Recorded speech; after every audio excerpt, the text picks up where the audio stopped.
An ochre sky, pale and oppressive, hangs over a colossal structure of rusted metal. It is not merely a complex, but a steel graveyard, an endless web of narrow corridors and dark rooms where time and corrosion have consumed all life.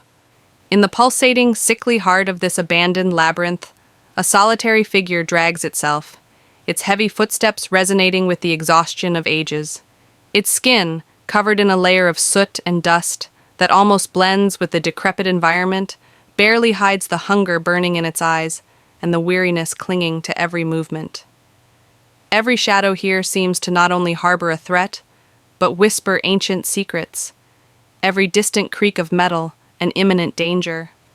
There is no apparent destination for this journey of despair, only the brutal urgency of survival in a world that seems to have forgotten its very light. The external light, already dim, begins to die, swallowing the complex's interior in an almost total gloom, where shapes distort and reality unravels. The air, heavy and cold, not only carries the smell of damp metal and mold, but a ghostly echo of countless past breaths. The figure, now a mere outline in the increasing darkness, moves with instinctive caution, fumbling along the uneven walls, its fingers feeling the sharp protrusions and cuts of the metal that seem to swallow the residual light. Faint, almost imperceptible sounds emerge from the abyss, the dragging of something on the floor that is not its own, a rustle of fabric echoing from a void, a muffled sigh that could be the wind or something more, echoes that seem to come from nowhere and everywhere at once, increasing the sensation of suffocating isolation and constant vigilance. The figure's perception sharpens almost painfully, every sense on high alert against an invisible enemy. Its eyes, even in the penetrating darkness, register fleeting flashes. A shadow that moved at the edge of vision, a momentary reflection of something polished that vanished as quickly as it appeared, leaving behind only a question. The instinct for self-preservation is palpable, a layer of dread that transforms every corridor into a minefield of uncertainties and every turn into a potential ambush. Solitude is a cloak that should protect, but it proves to be an overwhelming burden, a weight on its shoulders that steals its breath. Every muscle in its body is taut, ready to react to an invisible threat, real or imagined, that could materialize at any moment. Time seems to stretch and contract, the minutes dragging into an eternity of vigilance, where its own breathing seems too loud, an invitation to the darkness. The darkness is almost complete, the silence filled only by the frantic beats of the figure's own heart and the distant, mysterious hum of the complex. It finds refuge in a small niche, protected by large, twisted pipes that seem to embrace the space, where the air is slightly denser, promising a brief and illusory relief. There, huddled, it can feel the subtle vibrations of the complex, not just the sharp creaks of collapsing metal, but distant, almost rhythmic pulsations, as if the labyrinth itself had a beating heart. These are the vibrations of other lives, moving in the same vastness and desolation, echoes of an unknown that inhabit the rusted depths. Distrust is a tall, invisible wall, a fortress built brick by despair, and the uncertainty of solitary survival. But something in the air, a cold premonition, suggests that this wall may not be enough. Small sources of light begin to appear in distant points, like wandering stars in an underground sky, emerging from the deepest darkness. They are not bright lights, but flickering, ghostly scintillations, makeshift lanterns, the faint glow of broken devices, small lighthouses of hope or doom in the oppressive darkness. They are not bright lights, but flickering, ghostly scintillations, makeshift lanterns, the faint glow of broken devices, small lighthouses of hope or doom in the oppressive darkness. The figure, observing from its hiding place, its eyes fixed on these apparitions, perceives that these lights move, but not randomly. No. There is a pattern, a cautious choreography that seems to avoid collisions, to respect invisible boundaries that only they know. They are not movements of aggression, but of mutual precaution, a dance of silent coexistence in the labyrinth, where each light is an enigma to be deciphered. One of these lights, suddenly, approaches a dead end, where the figure had, moments before, dropped a small canteen, now an insignificant object, yet it commands attention. The light stops, hesitates for an instant, as if pondering a decision, and then, slowly, a hand extends from the darkness to pick up the canteen. The figure watches, without moving a muscle, holding its breath, while the hand inspects it with surprising care, then gently places it back, not in the same dusty spot, but on a higher, safer ledge, away from the corrosive dampness of the floor. No sound, no word, just the gesture. A silent acknowledgement of a shared existence, a small, unexpected courtesy in the vast desolation, an invisible thread beginning to form. Other anonymous interactions, almost imperceptible, begin to manifest. In a corridor, the figure finds a piece of fabric over a puddle of water, carefully placed to allow a dry passage. Further ahead, a dangerous crack in the floor has been marked with a twisted piece of metal, serving as a silent warning to avoid danger. There is no visible presence, only the results of invisible actions, small acts of cooperation that defy the imposed solitude and the hostile nature of the complex. Each small act is a whisper of recognition, a tenuous thread, weaving a pattern of interdependence that the initial distrust can no longer ignore, beginning to erode the wall of solitude. The air feels less dense, the suffocating pressure of solitude diminishes, replaced by a cautious curiosity, almost an expectation. The figure, driven by this new sensation, begins to respond to these silent signals. It leaves a small, useful item in a visible location, a piece of sturdy wire, an improvised tool that might be of value to another, an offering. The reciprocity is silent, almost instinctive, an echo of goodwill that propagates through the bowels of the complex. The distant lights seem a little brighter, less threatening, and the complex, once an oppressive labyrinth of death, begins to reveal itself as a network, a system of tacit connections that might, after all, lead somewhere. The lights converge in an open area, a large hall with high ceilings that disappear into the darkness, dimly lit by cracks in the rusted roof that now allow a pale reflection of the outside light to enter. A touch of hope. The figures, still slender outlines, do not approach each other closely. They maintain a respectful distance, a personal space still sacred, an unspoken boundary, but their lights join, creating a larger area of visibility, an oasis of clarity in the heart of the darkness, where each can see the other without threat. There, in the silence of mutual recognition, a circle of trust begins to solidify, not through words, but through gestures, through anonymous acts of care that speak louder than any voice, promising a union. A violent tremor shakes the structure, not a simple tremor, but a deep roar that echoes through the veins of the complex. The rusted metal groans and cracks like a wounded giant finally giving way. Dust and debris fall from the ceilings in a dirty rain, and a loud booming sound reverberates, indicating an imminent collapse in some part of the structure, a danger that threatens everyone and cannot be ignored. The initial instinct of each figure is individual escape, self-preservation, a desperate race for one's own life. But then, the lights, which had scattered and trembled with the impact, begin to move in a coordinated manner, not away from the danger, but towards the origin of the collapse, a united response to a common threat, a silent call to action. The main figure hesitates for an instant, the choice weighing on its weary soul, the balance between individual survival and the call of the collective. But then it joins the movement, propelled by a force that transcends fear. The lights form a line, a silent current heading towards the most dangerous area of the complex, where the ceiling has given way, blocking one of the main accesses and trapping something, or someone, beneath. The challenge is monumental, the danger imminent and palpable, the very breathing of the complex echoing the catastrophe. There is no hesitation, no command. One of the figures begins to move a heavy piece of metal blocking the passage, muscles strained from the effort. The other joins, shoulder to shoulder, sweat pouring. The first figure in the narrative, seeing the effort and desperate need, adds its own strength, body aching with tension, but will unyielding. There is no ego, only fluid, organic collaboration, each contributing what they can without question.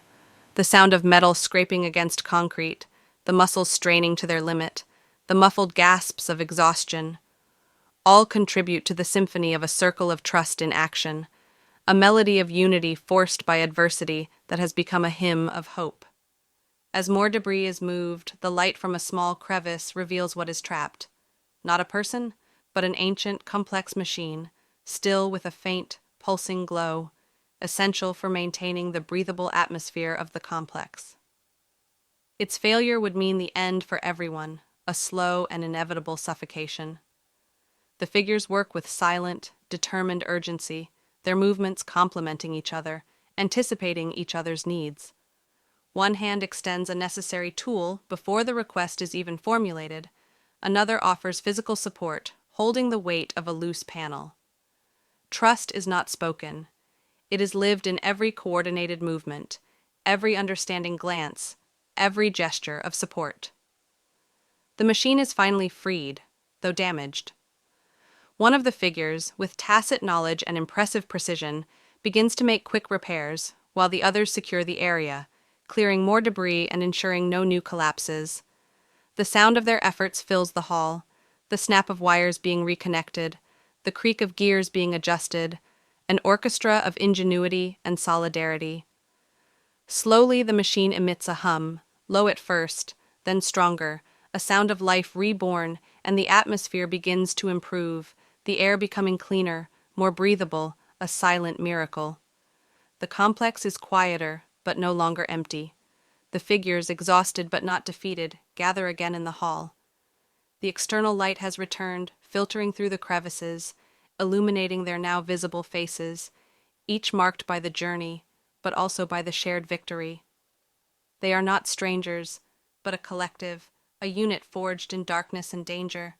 Their expressions are of deep weariness, but also of silent gratitude and mutual recognition that transcends any need for words. The circle of trust is not just a concept. It is a living, resilient structure, forged in the depths of adversity, and now, radiating a silent promise of a shared future. The journey continues, no longer in darkness and despair, but under a sky that now seems newborn, full of possibilities. The pause in their collective effort was brief, a silent truce to catch their breath before the true extent of their exhaustion set in. The machine's repair secured immediate survival, but the scarcity of resources, once a whisper, became a silent scream. Provisions were few, and the complex, though now less threatening, was still a labyrinth of mysteries and hidden dangers. One figure, more agile, began to scavenge through the rubble, its flashlight sweeping the dark corners in search of anything useful. Another, more robust, propped up unstable sections of the ceiling with improvised supports. It was a tacit acknowledgement of new roles, of a new dance of cooperation, where each found their place. Advancing through the now partially lit corridors, the group found passages previously unreachable due to the debris that had now been cleared. The light from the repaired machine was a faint beacon, guiding them into unexplored sections of the complex, each step a mystery. Walls bearing strange symbols, pipes that snaked like giant veins, leading to mysterious, some still sealed, chambers. The air became thinner, colder, and a constant drip echoed from somewhere, a reminder of the limited and precious water. Hunger gnawed, but the group's discipline, forged in previous trials, kept them moving, each aware of the other's burden and need. One of the corridors opened onto a dark abyss. A rusted, almost broken bridge was the only passage, a threatening chasm over the void. The risk was evident, every girder screaming a warning. One of the figures experienced with structures cautiously tested the metal, its eyes assessing each fragile beam. The others watched, ready to retreat or support, their bodies tense. There were no discussions, only the shared perception of imminent danger. The lighter figure advanced first, testing the weight, while the others positioned themselves to distribute their own weight and stabilize the bridge with improvised supports.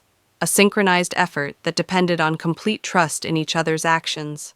The sound of metal groaning under the strain sent shivers down their spines, but the bridge gave way, not completely, but enough for the lighter figure to be left suspended in the air. The reaction was instantaneous, a flash of cooperation.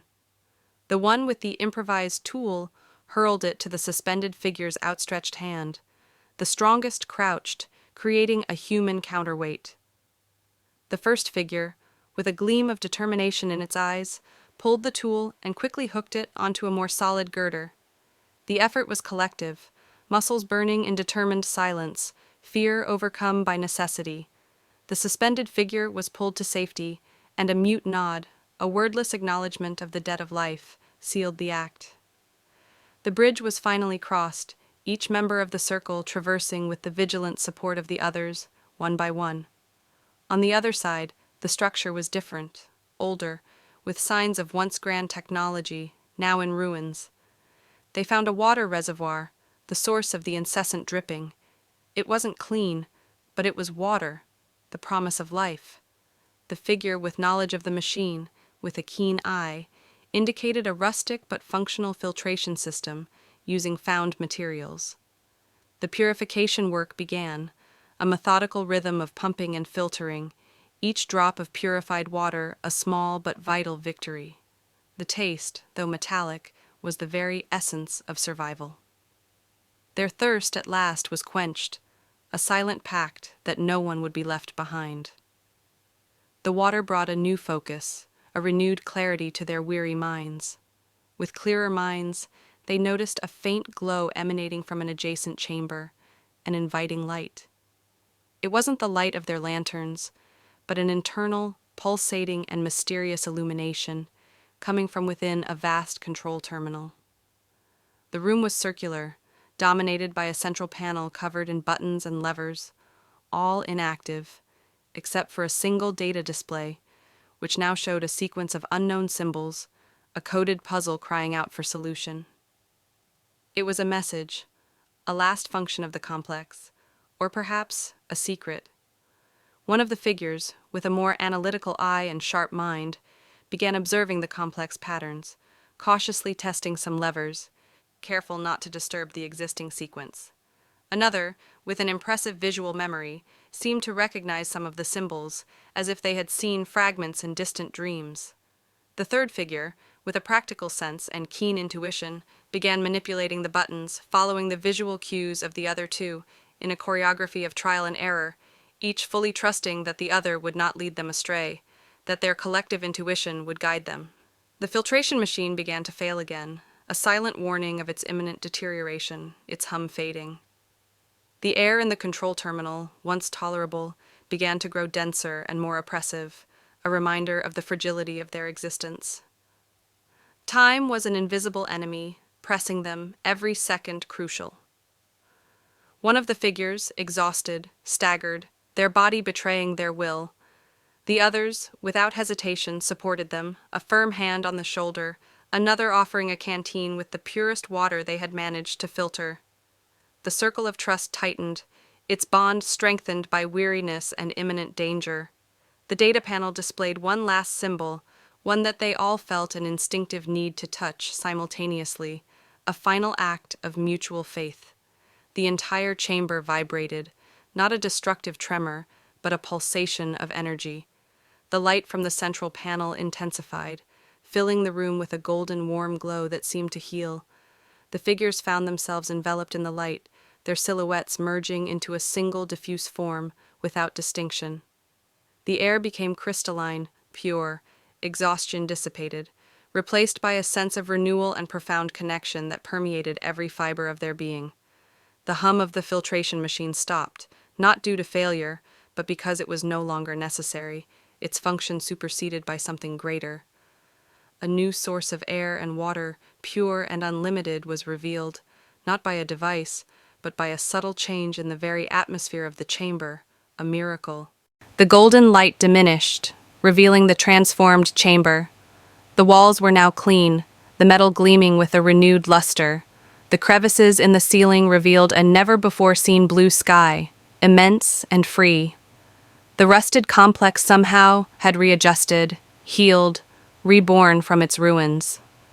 The figures remained in the center, their faces now expressing not only the weariness of the journey and gratitude for survival, but a serene understanding of their new purpose.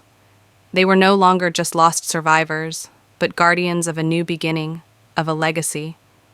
The circle of trust, once forged in distrust and necessity, was now a promise of a sustainable future, an unbreakable bond, a silent testament to the resilience of unity echoing through time. The journey continues, no longer in darkness and despair, but under a sky that now seemed newborn, full of possibilities.